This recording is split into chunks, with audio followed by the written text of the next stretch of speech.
80,000 करोड़ है। देश का दूसरा कानून कहता है कि कोई भी अगर किसी भी परिसंपत्ति के लिए टेंडर में भाग लेगा उसकी नेटवर्थ 30% होनी चाहिए। यानी कि अगर 80,000 करोड़ की परिसंपत्तियों की नेटवर्थ 30% निकाली जाएगी तो कितना हुआ? 24,000 करोड़ हुआ। और 24,000 करोड़ को अगर 5 कंपनियों में आप बांटोगे तो कितना हुआ? 4800 करोड़ हुआ। यानी कि आपने जो मिनिमम प्राइस कर रखा 2,000 करोड़ एक कंपनी के लिए, वो 4800 करोड़ होना चाहिए था। लेकिन आपको कानून का ज्ञान नहीं था, इसलिए आपने इस प्रकार की परिपाटी को आगे बढ़ाया। तो सबसे पहले कानून का ज्ञान रखिए, संविधान पढ़िए, अधिनियम पढ़िए। आपने कहा 131 में मैं इसका निजीकरण कर रहा हूं, आपको कानून का ज्ञान नहीं है। विद्युत अधिनियम 2003 की धारा 131 अनबंडलिंग ऑफ यूपीएससी भी है। इसके तहत आप देश के किसी भी कानून के तहत बिजली कंपनियों को नहीं बेच सकते। सेक्शन 14 में विद्युत नियामक आयोग ने आपको लाइसेंस दिया है, उसकी धारा 7 में क्लियर कट लिखा है सबसे पहले आपको परिसंपत्तियों को मूल्यांकन करके रेगुलेटर की परमिशन लेना होगा और बिना रिवोक आप लाइसेंस 19(3) को पढ़े आप आगे नहीं बढ़ सकते। और जब मैंने ये बातें माननीय सरकार के सामने रखी, एक खुशी की बात है, जिस प्रस्ताव को इन्होंने पारित किया था सरकार ने उसे खारिज कर दिया है।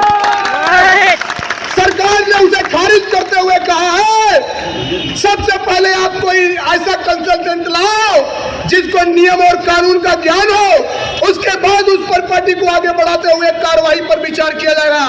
ये भी मैं आपको स्पष्ट कर देना चाहता हूं, अगर ये आज की डेट में कानूनन बिजली कंपनियों को निजीकरण दिशा में जाएंगे तो ये अप्रैल 2026 तक नहीं जा सकते। क्यों नहीं जा सकते? क्योंकि दक्षिणांचल और पूर्वांचल का वार्षिक राजस्व आवश्यकता ARR इन्होंने विद्युत नियामक आयोग में फाइल करके कहा है कि हम व्यवसाय करेंगे। अगर आप 25-26 तक व्यवसाय करेंगे तो इसको आप बेच नहीं सकते। ये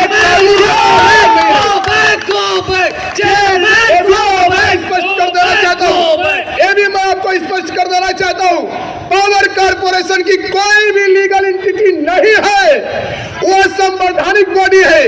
पावर कारपोरेशन किसी भी डिस्कॉम को लीगली एक कार्यालय ज्ञाप भी नहीं जारी कर सकता। अगर वो कार्यालय ज्ञाप जारी कर रहा है, क्यों कर रहा है? क्योंकि आप लोग उसको कभी बताए नहीं कि कानून में क्या लिखा हुआ है।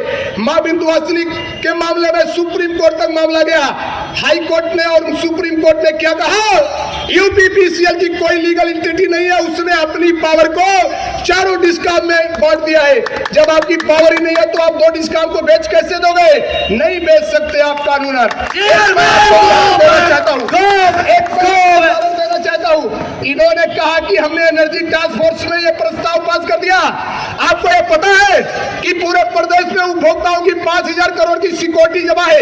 इन दोनों कंपनियों में 1,62,00,000 कंज्यूमर है, उनकी सिक्योरिटी आज की डेट में 250 करोड़ रुपए है। और आप कंपनी की जो नेटवर्थ के लिए बात करते हैं 2,000 करोड़ कैसे कर दिया? हमारी तो सिक्योरिटी 2,500 करोड़ आपके पास जमा है और आने वाले समय में आपको कानून का ज्ञान नहीं है। भक्ता बहुत है, मैं बात लीगली आपको पता होगा, रोज आप समाचार पत्रों के माध्यम से देखते होंगे, ये कहीं भी लीगल स्टैंड नहीं कर रहे। और सरकार ने भी इनके प्रस्ताव को, वित्त विभाग ने इनके प्रस्ताव को क्यों उठा के फेंक दिया? उन्होंने कहा जो भी उपभोक्ता परिषद द्वारा बनाए गए प्रस्ताव पर लीगल कॉम्प्लिकेशन और लीगल कमियों को निकाला गया है, उसका एक भी सवाल का जवाब अगर आपके पास है तो रखे। इनके पास कोई भी जवाब नहीं है, इनके पास कोई भी वो नहीं है। इसलिए इस पूरी परिपाटी को जिस तरीके से इन्होंने चलाया, आज एक प्रस्ताव मैं आपको रखता हूं, असंवैधानिक परिपाटी के तहत कोई भी कार्रवाई मंजूर असंवैधानिक परिपाटी के तहत कोई भी कार्रवाई नहीं है। कोई भी किराएदार मकान मालिक की तरह काम नहीं करेगा। एक भी मैं आपको आखिरी में 2 बात केवल मैं रखना चाहूंगा, 2 बात केवल मैं रखना चाहूंगा।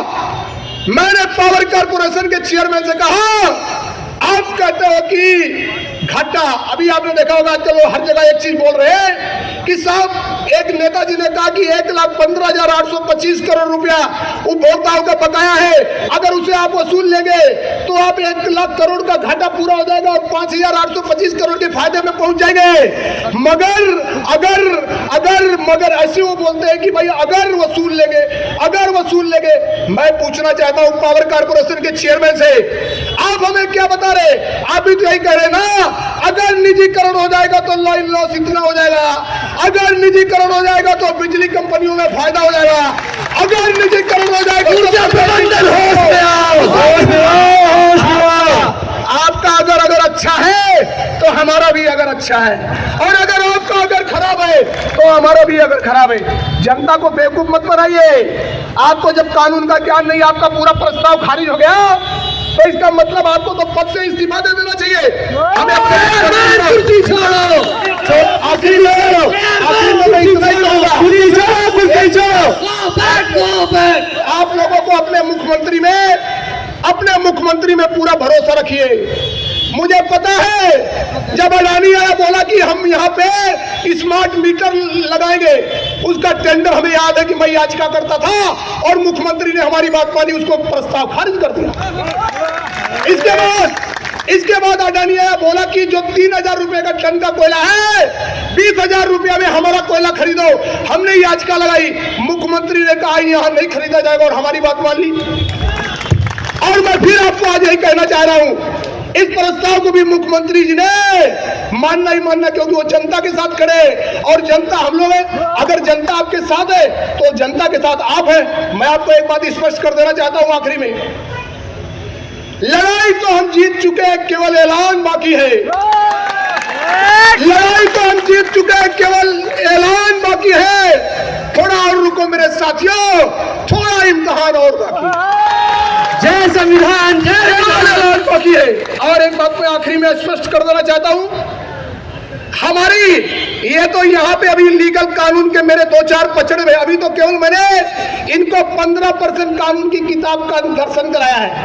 अभी हमारे पास 85% कानून की किताब का दर्शन ही नहीं कराया है। संविधान